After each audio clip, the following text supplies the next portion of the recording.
எங்க மாமா போறீங்க? ஏன்டி? சொல்லுங்க மாமா. ட்ரெஸ் எடுக்க போறேன்டி. என்னது? துணி எடுக்க போறேன்டி. நானும் வருவேன். அதுக்கு ஏன்டி நீ வர? செலவு வச்சிருன்னு பயப்படுறீங்களா? ஐயய்ய யாரா அவ? ஒண்ணு எனக்கு ட்ரெஸ் எடுத்து கொடுங்க, இல்லனா எங்க அம்மா வீட்டுக்கு போறேன். உங்க அம்மா வீட்டுக்கு பா அப்படின்னு சொல்லுவனா செல்லும். போய் ட்ரெஸ் மாத்திட்டு வாங்க போங்க. ஒரு 5 நிமிஷம் மாத்திட்டு வந்துடுறேங்க. A few minutes later. ஏங்க கிளம்பிடுங்க, வாங்க போலாம். சரி வா போலாம். இந்தா புடி. இந்தா இதுவும் புடி. இந்தா புடிச்சுக்க. எல்லா ட்ரெஸ்ஸும் உனக்கு தான். இந்தா ட்ரெஸ் எடுத்து கொடுத்துட்டேன், போதுமா? எங்க மாமா போறீங்க?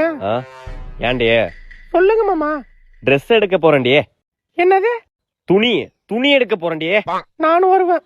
அதுக்கு ஏன்டி நீ வர? செலவு வச்சிருன்னு பயப்படுறீங்களா? ஐயய்ய யாரா அவ? ஒண்ணு எனக்கு ட்ரெஸ் எடுத்து கொடுங்க, இல்லனா எங்க அம்மா வீட்டுக்கு போறேன். உங்க அம்மா வீட்டுக்கு பா அப்படின்னு சொல்லுவனா செல்லும். போய் ட்ரெஸ் மாத்திட்டு வாங்க போங்க. ஒரு 5 நிமிஷம் மாத்திட்டு வந்துடுறேங்க. A few minutes later. ஏங்க கிளம்பிடுங்க, வாங்க போலாம். சரி வா போலாம். இந்தா புடி. இந்தா இதுவும் புடி. இந்தா புடிச்சுக்க. எல்லா ட்ரெஸ்ஸும் உனக்கு தான். இந்தா ட்ரெஸ் எடுத்து கொடுத்துட்டேன், போதுமா?